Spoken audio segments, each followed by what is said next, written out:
야곱이 라반에게 이르되 내 기한이 찼으니 내 아내를 내게 주소서.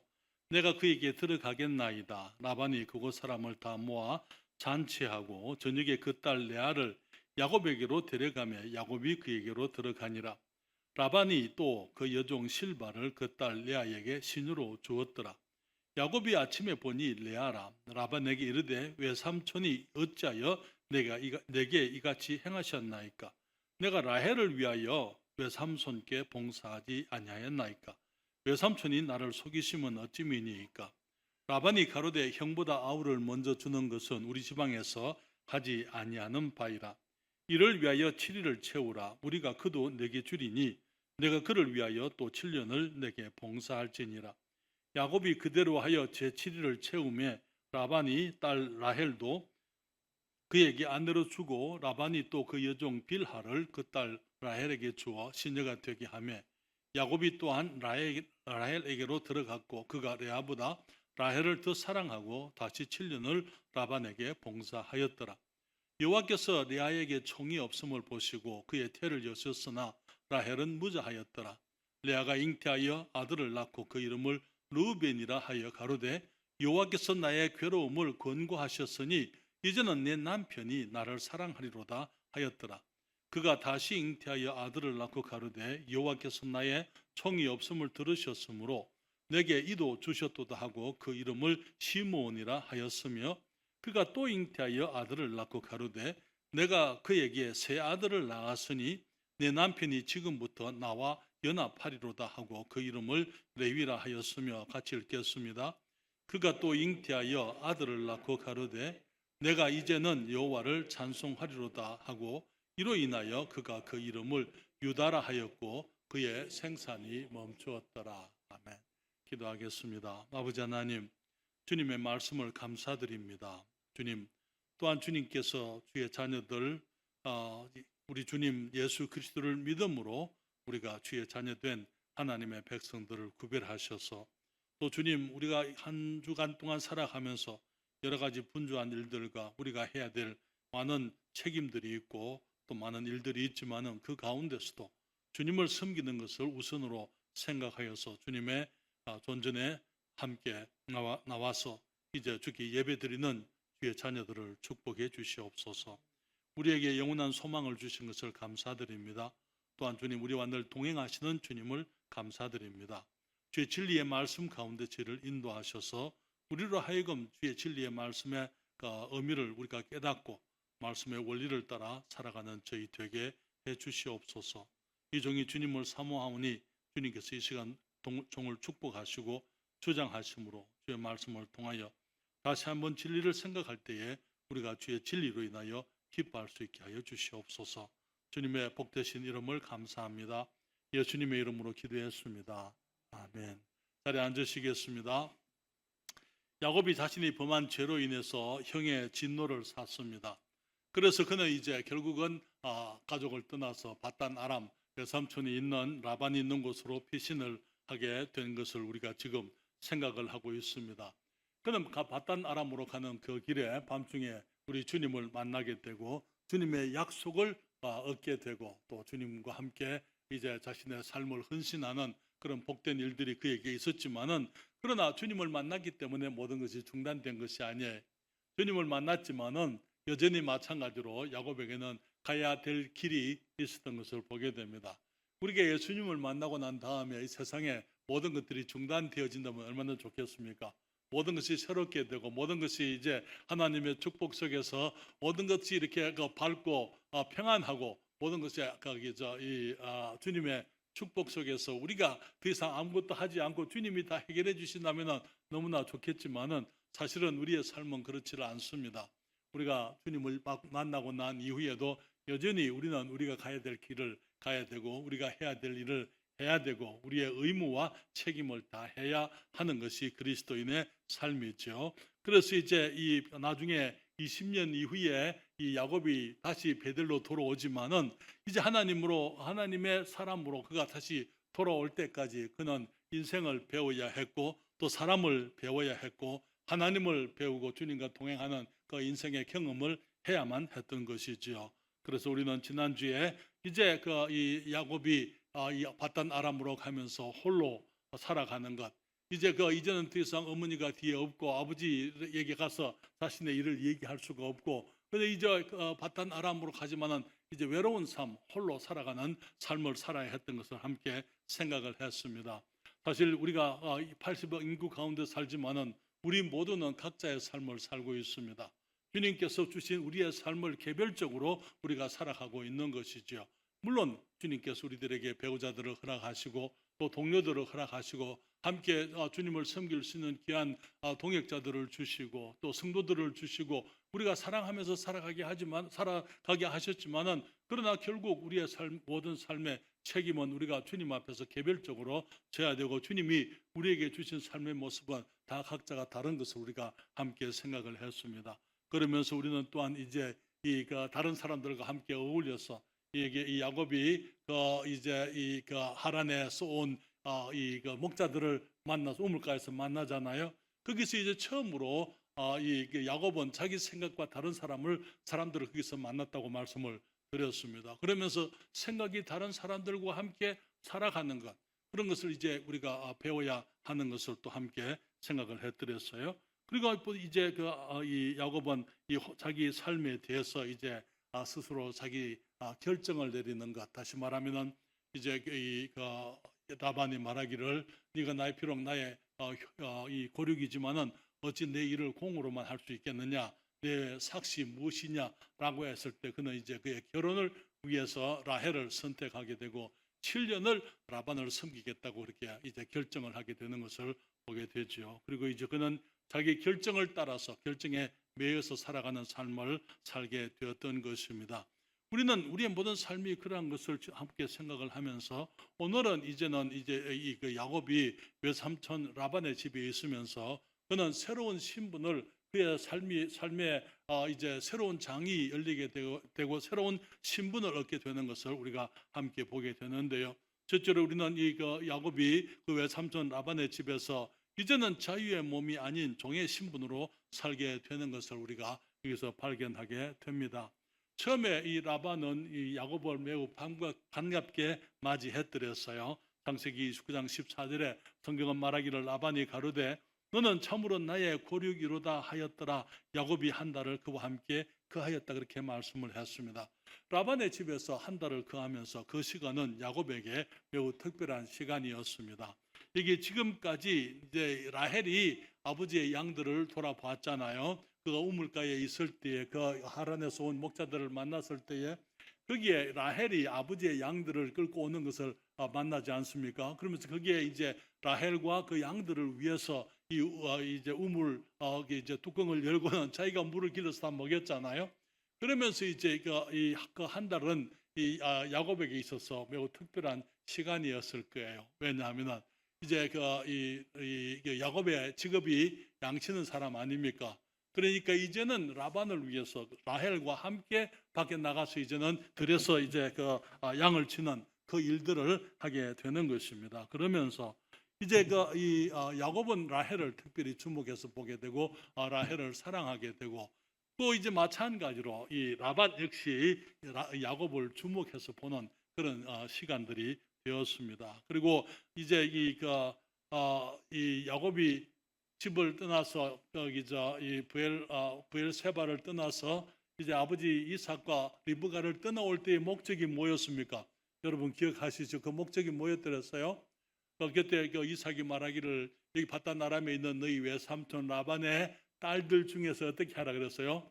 아내를 얻으라, 그렇게 얘기했어요. 아내를 얻으라. 그렇기 때문에 이제 야곱은 이제 특별히 외삼촌의 딸들 가운데서 라헬에 대해서 관심을 가지게 되고 사랑하게 되었어요. 그리고 이제 라반 역시 마찬가지로 야곱의 일하는 것을 보면서 야곱이 훌륭한 일꾼인 것을 깨닫게 됩니다. 그러면서 이제는 이제 야곱에 대한 욕심을 품게 되는 것을 여기서 보게 되는 것입니다. 그래서 라반도 이제 이 야곱이 라헬에 대해서 가지고 있는 그런 생각들을 충분히 짐작하고 관찰할 수가 있는 것이죠. 그렇기 때문에 이제 그의 노동에 대한 품삯을 제한하게 되고, 그는 라헬을 위해서 7년을 봉사할 것을 거기 약속하게 되는 것입니다. 라반은 야곱이 훌륭한 일꾼인 것을 알고 그를 종을 삼을 생각을 했던 것이죠.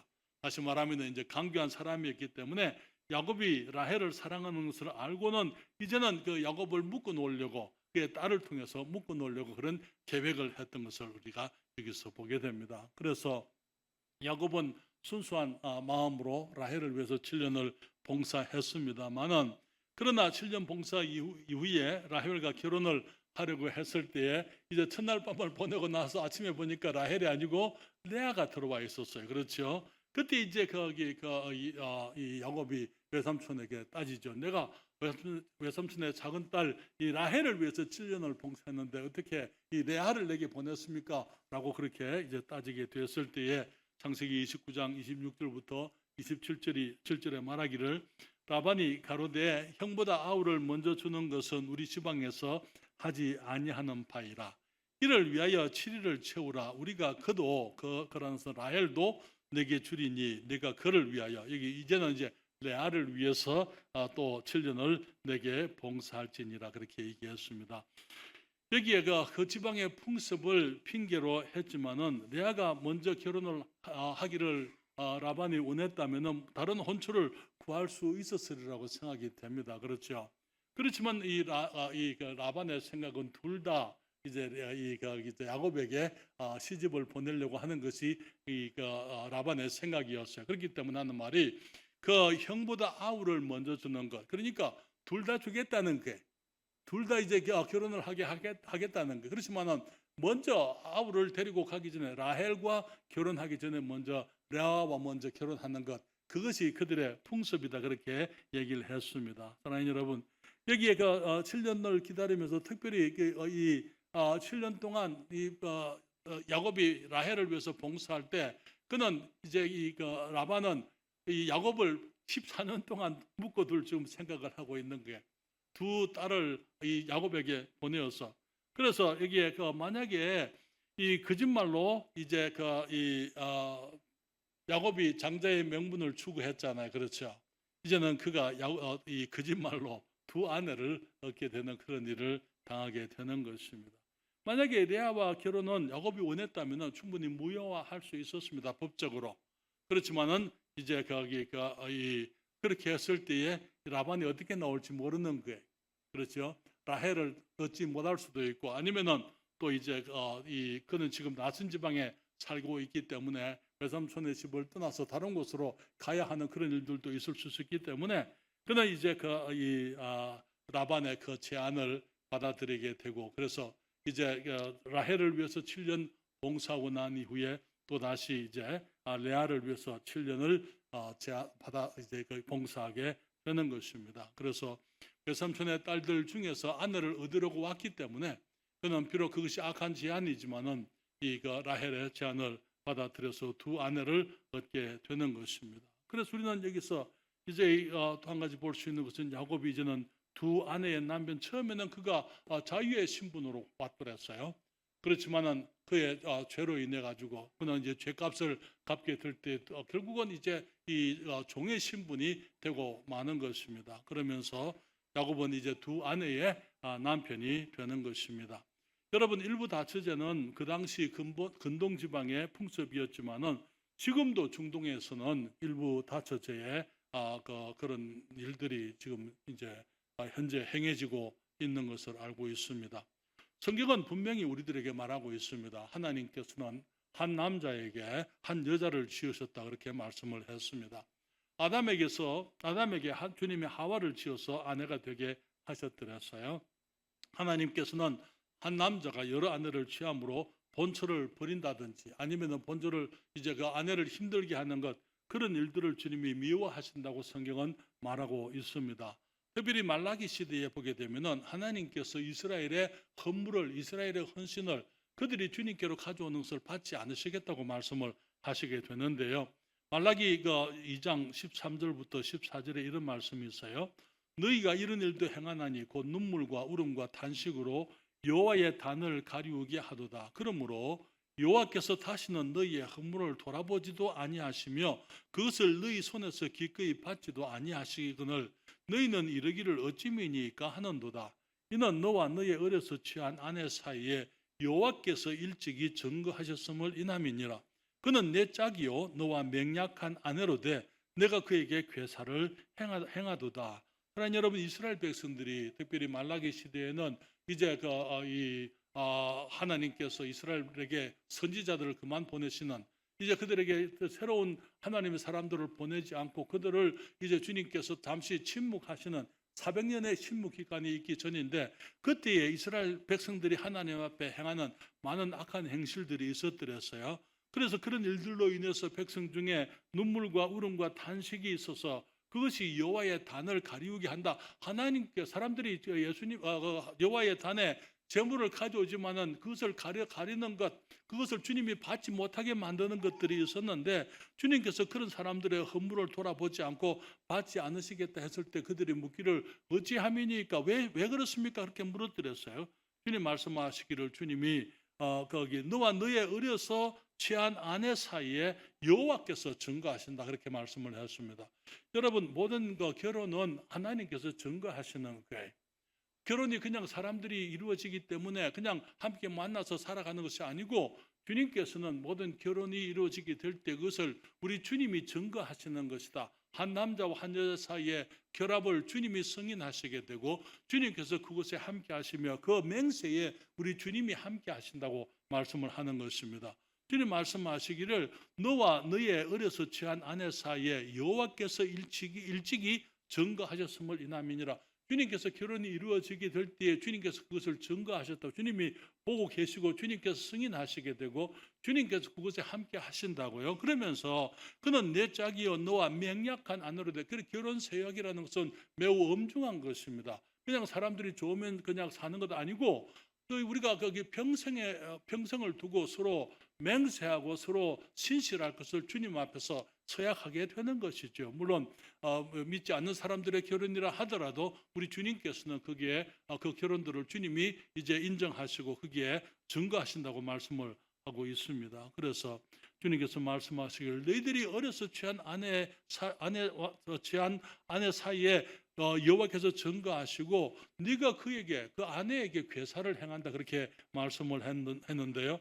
여기서 말하는 이 괴사라고 하는 것은 이혼하는 것과 함께 아내를 학대하는 것을 주님께서 미워하신다고 말씀을 하고 있는데요. 거기 말라기 2장 16절에 주님 말씀하시기를, 이스라엘의 하나님 여호와가 이르노니 나는 이혼하는 것과 학대로 옷을 가리우는 자를 미워하노라, 그렇게 말씀을 했습니다.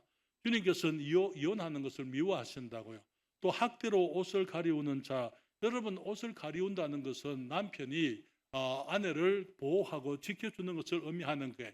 그런데 그 아내를 보호하고 지켜주지는 않고 학대하고 아내들을 힘들게 만드는 것, 그것을 주님께서 미워하신다고 말씀을 하십니다. 그래서 주님 말씀하시기를, 만군의 여호와의 말이니라. 그러므로 너희 심령을 삼가 지켜 괴사를 행치 말지니라. 이 아내를 학대한다든지 아내를 등한시한다든지 아내를 힘들게 한다든지 이혼하는 것, 그것은 우리 주님이 미워하는 것이라고요.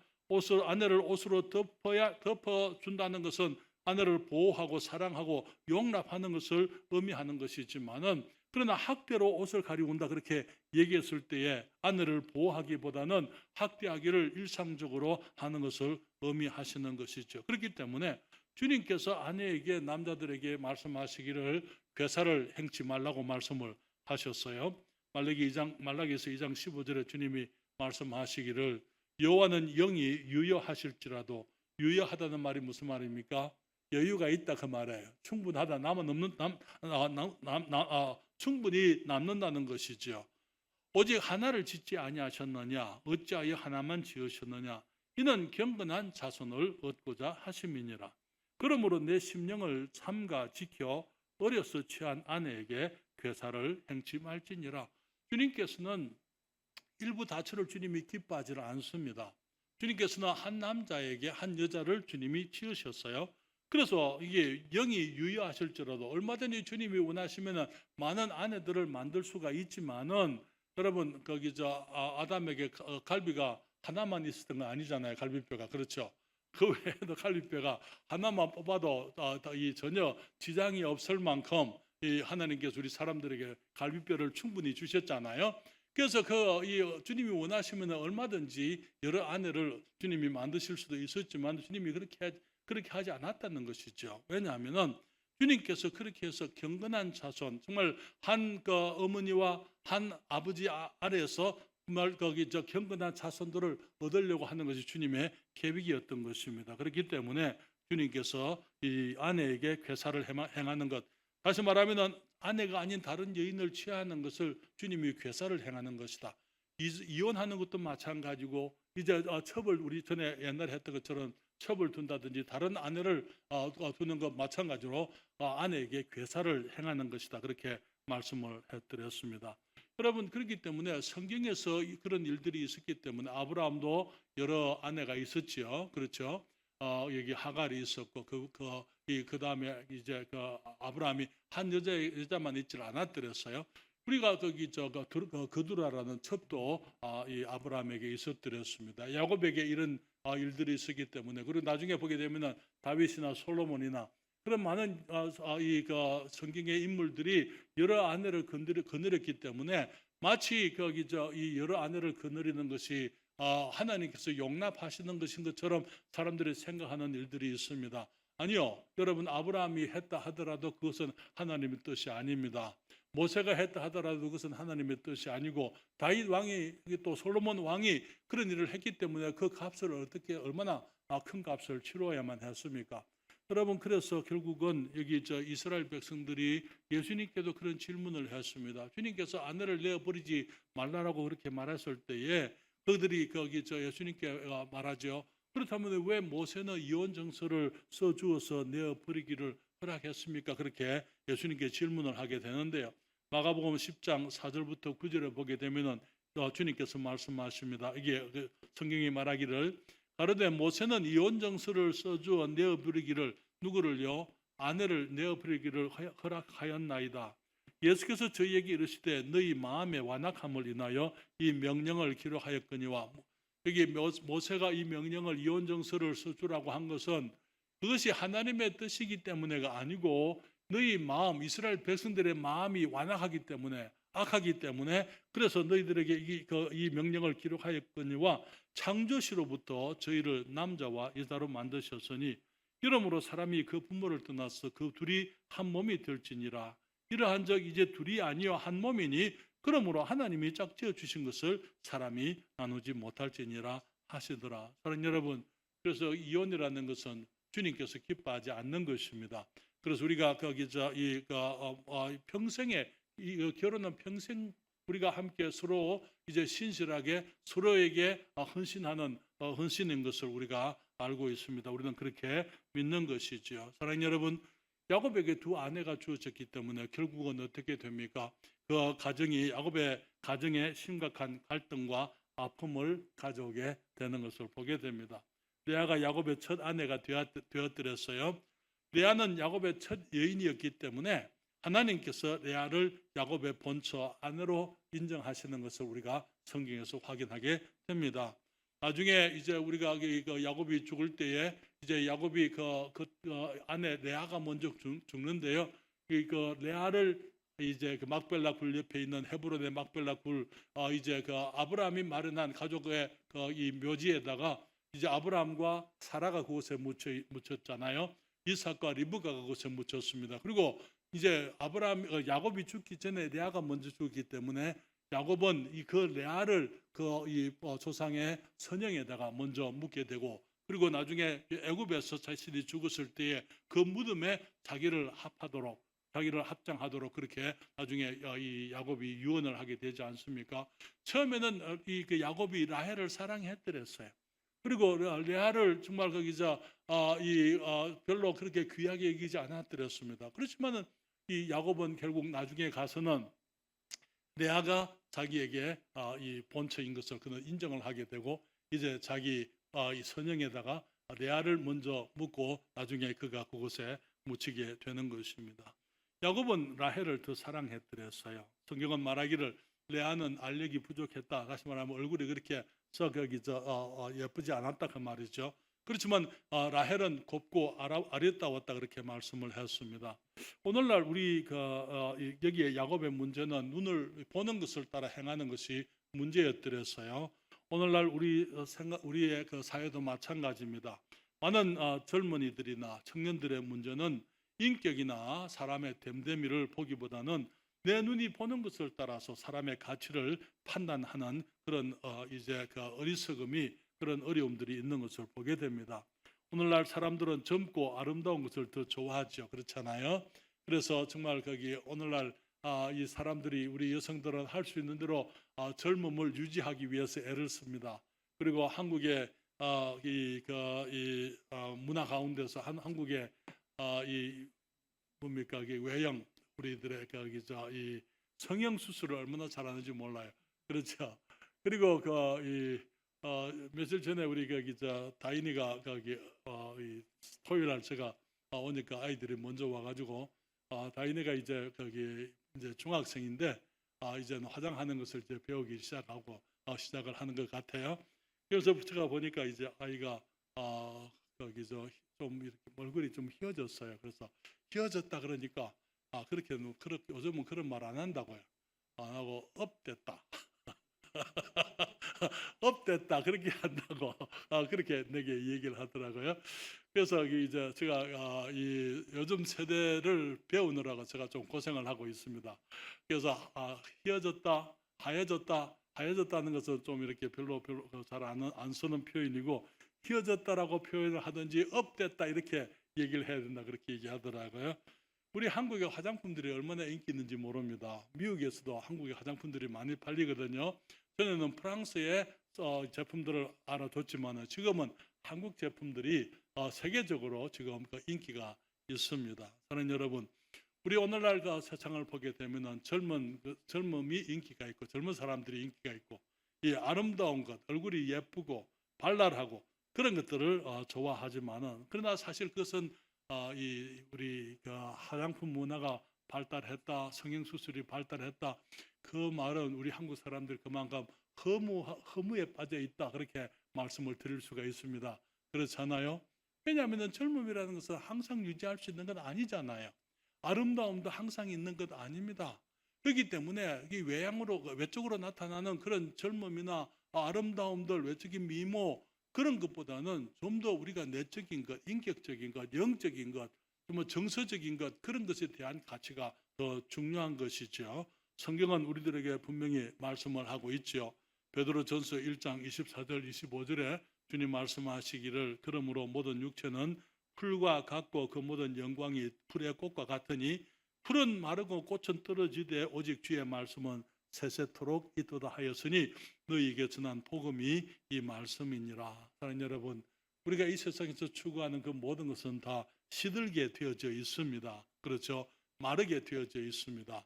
우리가 세상에서 추구하는 그 모든 아름다움들, 귀한 것들은 다 이 세상과 함께 다 서러져 가게 되어져 있는 것들이에요. 우리들에게서 진정으로 중요한 것은 하나님의 말씀인 것입니다.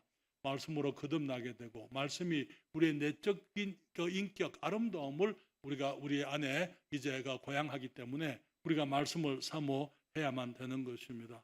그래서 처음에는 이 젊은이들이 예쁘고 사랑스러웠기 때문에 사랑한다고 생각을 했어요. 그러나 그 사랑이 오래 가지 않고 그것이 이제 그런 모습들이 사라지게 될 때에 젊은이들은 더 이상 그들을 사랑하지 않는다고 생각하는 거예요. 사랑할 것이 없다고 생각을 하는 거예요. 그렇기 때문에 오늘날 너무나 많은 가정들이 깨어지게 되고 젊은 사람들이 불과 몇 년 되지 않아서 그만 갈라서게 되고 함께 만났을 때는 평생 사랑하고 서로 신실하게 서로를 위해서 살겠다고 그들이 맹세를 하지만은 이제는 그들의 마음이 변하게 될 때, 그들의 감정이 변하게 되고 그들의 보는 것이 변하게 될 때에 그들은 그 모든 맹세를 저버리는 그런 일들을 우리 주위에 얼마든지 볼 수가 있는 것입니다. 그래서 이혼하게 되고 다른 여자들을 찾게 되고 다른 남자들을 찾게 되고 그런 것을 주님은 말씀하시기를 괴사를 행하는 것이다. 그렇게 말씀을 하시고 주님께서는 그것을 미워하신다고 주님이 말씀을 했습니다. 그래서 비록 레아와 라헬 사이는 자매 사이였어요. 그렇죠? 자매였지만은 결국은 이제 이 야곱에게 둘 다 시집을 갔기 때문에 그 자매들 간에 이제는 갈등이 시작되게 되지 않습니까? 여러분 거기서 이 여러 여인들을 이제 여러 여인들로 인해 가지고 우리 한국에도 과거에는 그랬잖아요. 첩실 문화가 있었고, 그리고 그 전에 이 많은 이제 조선 왕조에 보게 되면 있었던 그 많은 이 왕실들의 문제들, 이게 보게 되면은 이제 배다른 자녀들이 함께 다투고 갈등하고 서로 죽이고 죽는 그런 일들이 있었던 것을 우리가 알고 있습니다. 여러분, 많은 사회적인 문제의 근원이 되고 그러한 것들이 우리가 가정적으로도 그러한 일들로 인해서 많은 슬픔과 갈등이 있게 되는 것을 우리가 알고 있습니다. 한 가지 더 말씀을 드리면요, 하나님께서 남편의 사랑이 없는 레아에게 은총을 베푸셔서 아들들을 주셔서 야곱이 아버지가 되게 하는 것입니다. 그는 외삼촌 집에서 그는 종이 되었더랬어요. 그리고 그게 두 아내의 남편이 되었습니다. 이제는 하나님께서 이 레아를 통해서 아들을 주심으로 이게 이제 야곱은 아버지가 되는 것을 보게 되는데요. 주님께서 이제 레아에게 총이 없다, 사랑을 받지 못하는 아내이기 때문에 레아에게 주님이 은총을 베푸셔서 아들들을 낳게 하시는데요. 여기 이때에 전체적으로 이스라엘 12지파가 이제 이렇게 해서 이제 이루어지게 되는데, 12명의 아들들 가운데 레아가 몇 사람을 낳는지 아십니까? 네, 나중에 또 이제 30장 요약하게 되면 또 둘을 더 낳습니다. 그래서 12 가운데 6을 레아가 낳게 됩니다. 그럼 물론 이제 29장에서는 이제 네 아들을 낳게 됩니다. 그런데 보게 되면은 첫 아들을 낳았을 때 그는 이름을 르우벤이라 그렇게 불렀어요. 그 르우벤이라는 그 말의 뜻은요, 보라 아들이로다, 이런 뜻입니다.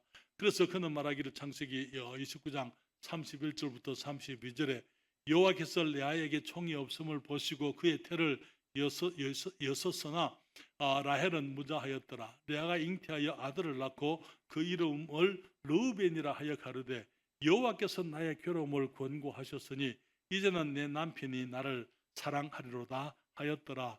자녀를 출산하는 것은 이 부인들에게 있어서 매우 큰 덕목입니다. 소원이죠. 이 라헬은 아이를 낳지를 못했어요.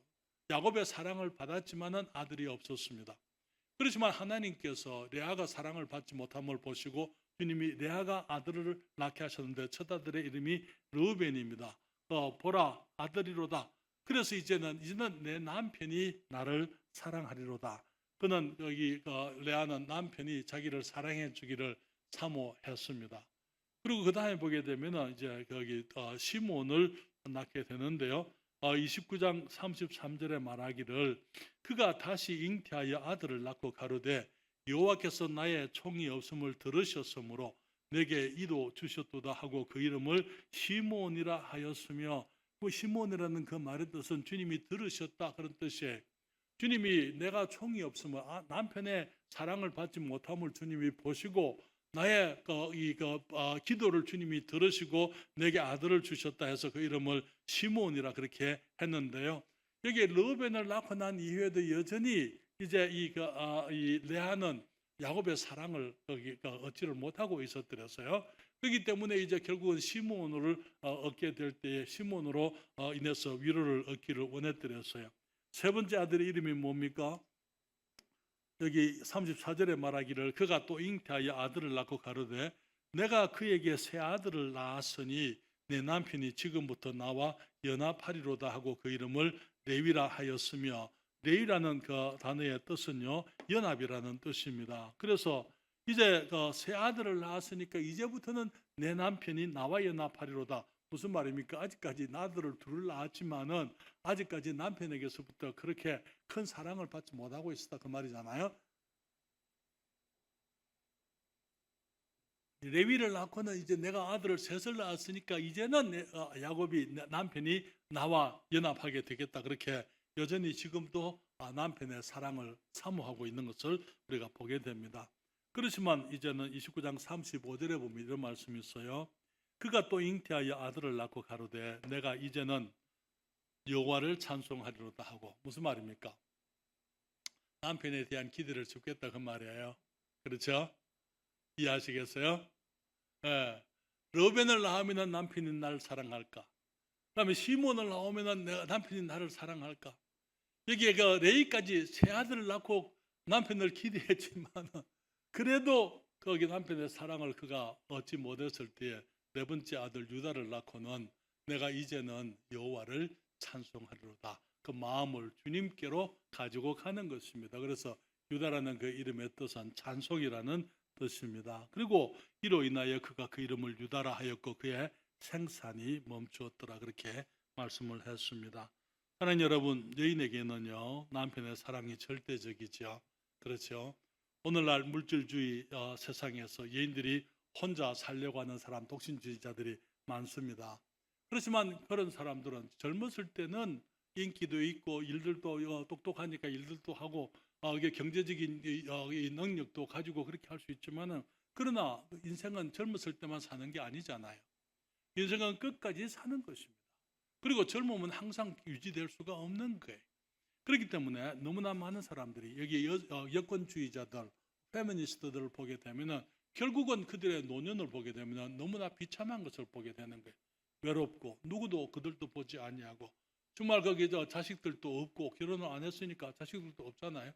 그러면서 그는 사회에 대한 반감이나 원망이나 불만, 불평, 그런 것으로 그렇게 여권주의자들이 그렇게 살아가는 것을 보게 됩니다. 사랑하는 여러분, 하나님께서는 여기에 우리가 젊었을 때부터 우리가 부부가 서로 사랑하고 서로 아끼고 서로 돌아보고 서로 악을 행치 않는 그런 모습의 삶을 살기를 원합니다. 그렇기 때문에 이제 그렇게 살아갈 때에 나중에도 그 아름다운 삶을, 결혼 생활을 노년에도 계속할 수가 있는 것입니다. 그런데 특별히 여인들에게는 남편의 사랑이 절대적이죠. 그렇기 때문에 여자들은 태어나게 되면은 이제 어렸을 때는 아버지를 의지하고 살고, 이제 결혼을 해서는 남편을 의지하고 살고, 그리고 이제 늙었을 때는 자녀들을 의지하고 살도록 주님께서, 그래서 여자들이 혼자 사는 것 아니고 정말 그들을 돌보는 남자의 권위와 보호와 사랑 속에서 살도록 주님이 그렇게 만들어 놓으신 것이지요. 그렇지만 오늘날 사람들이 결혼을 하지 않는 이유가, 특별히 젊은 여성들이 남자들을 별로 그렇게 귀하게 여기지를 않죠. 왜? 남자들이 있으면 그게 짐이라고 생각하고 그들의 삶을 어렵게 만드는 어떤 존재로 생각합니다. 왜냐하면 경제력이 있기 때문에 의지해야 될 필요가, 남편을 의지하고 그렇게 살아야 될 이유가 지금은 없는 것이죠. 그래서 사람들이 이제 그렇지만 또 결혼을 한 부인들도 마찬가지. 이 남편에게서부터 사랑을 받지 못하고 남편을 의지하지 못하는 여인들의 특징이 어떻게 되는지 아십니까? 자식들을 의지하게 됩니다. 그런데 자식들을 통해서 사랑을 의지하지 못하게 되고 자식들을 믿지 못하게 될 때에 여자들이 추구하는 것이 돈입니다. 왜냐하면 돈이 안정을 가져줄 것이기 때문에 여자들에게 있어서는 항상 이 안정, 이 시큐리티가 필요해요. 어렸을 때는 아버지가 시큐리티고, 이제 결혼해서는 남편이 시큐리티가 돼야 되고, 이제 연로해서는 노년에는 자녀들이 시큐리티가 돼야 되는데, 여기서 안정을 얻지 못할 때 여성들이 하는 것이 밖에 나가서 돈을 찾는 것입니다. 돈을 찾든지 아니면은 많은 여성들이 종교에 빠지는 것입니다. 종교에 빠져가지고 이제는 가정을 왜 종교에서부터 어떤 의지, 안정을 얻기 때문에 이제 그렇게 종교에 빠지는 거 보게 되는데, 많은 여인들이 가정을 내팽개치고 교회 일에 열심히 하는 부인들 가운데서 남편의 사랑을 받지 못하는 사람들이 있는 것을 보게 됩니다.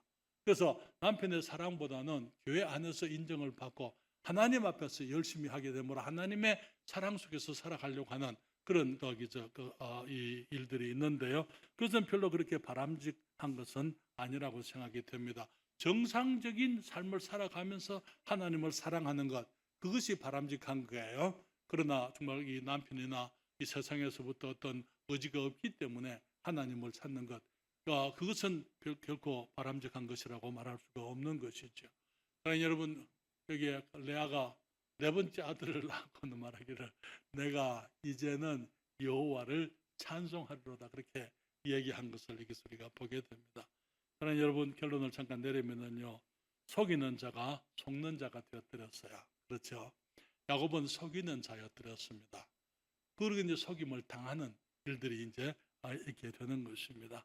사랑하는 여러분, 많은 경우에 그 죄인들에게는 항상 악한 일들이 일어나는 것을 보게 됩니다. 여러분, 우리 주위에 보게 되면 항상 문제 속에 빠져 있는 사람들을 보게 돼요. 그들의 삶을 보게 되면 항상 자기 머리를 굴리고 인간적인 수단을 추구하고 이기적인 삶을 살게 될 때에 그들은 자기들보다 더 악한 사람들을 만나서 오히려 더 큰 고통을 당하게 되고, 그들이 가지고 있는 것들을 그들이 얻는 것보다 그들이 빼앗기는 것이 더 많은 그런 사람들을 우리가 보게 됩니다. 그렇기 때문에 죄인들은 반드시 더 큰 죄인을 만나게 되어져 있다는 것. 야곱이 정말 그 강교한 사람이었지만은 그보다 더 강교한 외삼촌을 만나서 그는 이제 자유의 신분으로 그 집에 가서 종의 신분으로 이제 얽매여 살게 되는 것입니다. 여기 야곱은 나중에 두 아내를 얻었지만은 나중에 두 아내를 더 얻죠, 그렇죠? 첩을 또 둘을 더 얻게 됩니다. 그래서 12아들을 얻어서 이스라엘 12지파를 이루게 되는데요. 물론 하나님의 섭리를 우리가 생각할 수 있어요. 주님께서는 어떠한 죄인들이라 하더라도 하나님의 영광을 위해서 주님이 사용할 수가 있습니다만은, 주님이 사용하실 수 있고 주님이 은혜를 베푸시기 때문에 우리가 범죄해도 괜찮다, 그런 얘기는 절대 아니고, 우리가 주님의 말씀 가운데서 우리가 머물러야 되고 주님이 기뻐하시는 말씀의 원리 속에서 우리가 살아야만 되는 것입니다. 그렇지만 죄인들이 주님께 쓰임되기 위해서는요, 그냥 쓰임될 수가 없어요. 하나님께서 그들을 취하셔서 그들을 깨어 부수는 것입니다. 그리고 낮아지게 만들고 그들이 가루가 되게 만들고 그들을 다시 빚어서 하나님의 영광을 위해서 새로운 사람들로 주님이 빚으실 수는 있습니다. 우리는 야곱의 생애가 그랬던 것을 보게 됩니다. 정말 간교하고 정말 그 거짓된 사람이었지만은 하나님의 이 고난의 학교에서 그는 이제는 부서지고 깨어지는 그런 경험을 하게 되므로 나중에는 이제 성도로 변화되어지게 되는 것이죠. 그러나 여러분, 우리가 기억해야 될 것은 하나님께서는 모든 남편들이 자기 아내를 귀히 여기기를 원하신다고 믿습니다. 주님께서는 물론 그것이 그 아내들이 남편들을 등한히 여겨도 된다, 그 말은 결코 아닙니다. 그렇죠? 그렇지만은 남편들은 주님께 성경에 보게 되면은 그 주님께서 남편들에게 아내를 사랑하라고 말씀을 하고 있어요. 아내에게 남편을 사랑하란 말은 여기 디모데서에 있는데 한 번 딱 나오지만은 그것도 역시 마찬가지로 이 사용되어지는 단어가 이 남편이 아내를 사랑하라 하는 그 단어와 아내가 남편을 사랑하라라고 말하는 그 단어는 또 표현이 다른 것을 보게 되는데, 다음에 기회가 되면 제가 그 얘기를 또 말씀을 드리도록 하겠습니다. 어쨌든 사랑하는 여러분, 주님께서는 남편들이 아내를 힘들게 만드는 것, 그래서 주님께서 괴사를 행하는 것, 주님이 미워하시는 것이라 그렇게 말씀하고 있는 것을 기억하고, 우리가 하나님이 기뻐하시고 하나님께서 우리 가정을 축복하실 수 있는 그런 모습의 거룩한 가정을 이루어가는 복된 가정들이 되게 하시기를 바랍니다.